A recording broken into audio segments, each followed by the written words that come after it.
आप सभी भाई बहनों का आध्यात्मिक ऑक्सीजन की लघु ज्ञान संदेश कक्षा में एक बार फिर स्वागत है। आज की चर्चा में मन की स्थिति को लेकर चर्चा करने जा रहे हैं। शास्त्रों में कहा गया है, मन ही बंधन का कारण है, मन ही मोक्ष का कारण। बंधन कब है? जब ये संसार में, माया में, यानी कि प्रकृति के सुखों को भोगने में ही अपने आप को स्वयं ही बांधता है। बांधता कब है? जब उसकी संसारी सुखों को, जो कि 5 सुख, गंध, रस, रूप, स्पर्श, शब्द, इनको भोगने की एक लोलुपता बनी रहती है। ये मन की एक चंचलता को हो, असक्ति को हो, जबकि मन ही मोक्ष का स्थिति तब बनती है जब मन सत्संग में लगता है। अब मन सत्संग में लगता नहीं, इस बात से विशेष रूप से कलयुग की स्थितियों में आप और हम सत्संग करते हुए दिखाई देते हैं। मन लगता नहीं। मन कहाँ लगा हुआ है? संसार में। इन स्थितियों को जितना जितना क्रमबद्ध आप अपने जीवन में समझोगे, देखिए शास्त्रों में तो बेमन से किए गए सत्संग की भी कोई निंदा नहीं है।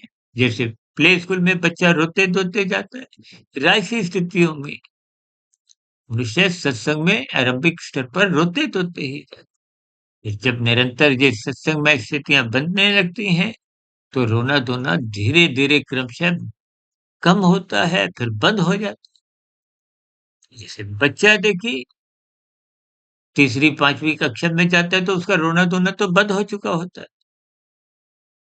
अब उसको भौतिक शिक्षा का महत्व समझ में आ जाता है।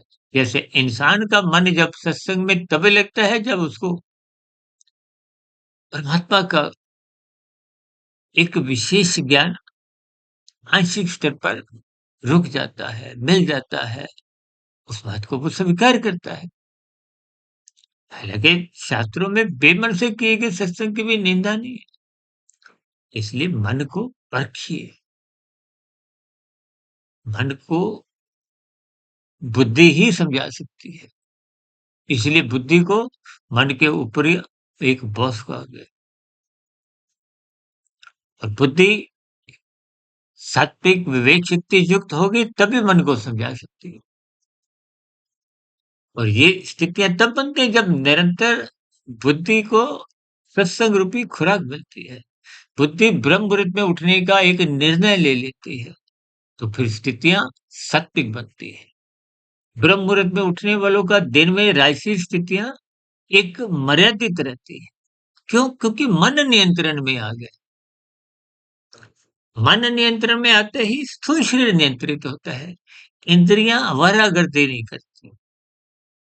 अन्यथा मन की अगर आसक्ति है, तो इंद्रियां तो मन का गुलाम है। मन इंद्रियों को निरंतर कहाँ लगाता है? भोगों में। जब भोगों के लिए धन कमाने में। और जब बुद्धि कमजोर होती है, कमजोर का मतलब जब वो सात्विक नहीं होती, राशि बन जाती है, तो मन और बुद्धि फिर दोस्ताना, कहते हैं ना, 1 और 1 11। फिर मन और बुद्धि इकट्ठे मिलकर संसार को भोगते हैं, इकट्ठा करते हैं।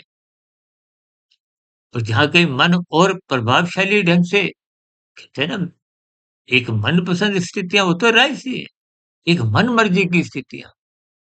जैसे दुर्योधन ने देखिए अपने जीवन में कुछ ऐसी ही स्थितियां विशेष रूप से मनमर्जी करते रहे, तभी तो महाभारत का युद्ध हुआ। और परिणाम आप और हम जानते हैं। आज कल युग में आप और हम मनमर्जी की स्थितियों पर जब जब उतरते हैं, तो उनके परिणाम महाभारत के समान ही आएंगे। इन स्थितियों पर पहले ही आप चिंतन करो। इसलिए बुद्धि को विशेष स्तर पर सत्संग में लगाएं, फिर धीरे धीरे मन लगेगा। मन लग जाएगा तो इंद्रियां तो मात्र एक उपकरण है। यहाँ कहते हैं ना, 5 घोड़ों की जो एक लगाम है वो मन है। और लगाम भगवान श्री कृष्ण जी ने गीता में इसीलिए अपने हाथ में रखी कि ये ज्ञान सदेश उपदेश आपको भी समझ में आए। भी अपने बुद्धि को सत्संग में लगाते हुए ब्रह्म मुहूर्त में उठें, गुरु के प्रवचन सुने, शास्त्रों का स्वाध्याय करें, ताकि दिन में मन की आवारागर्दी बंद हो, ताकि पाप कर्म बंद हो और साधना आरंभ हो। इन्हीं शुभकामनाओं के साथ चर्चा विशेष को यहीं विश्राम देते हैं। शाम को सर्व कल्याण विषय की प्रश्नोत्तर ज्ञान कक्षा में कुछ शॉर्ट्स की वीडियो, कल सुबह ब्रह्म मुहूर्त ज्ञान उपदेश कक्षा में किसी गंभीर विषय के साथ फिर मुलाकात करेंगे।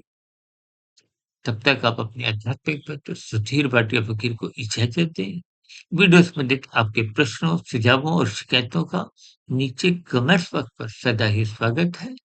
चर्चा विशेष को सुनने के लिए आप सभी भाई बहनों का बहुत बहुत धन्यवाद।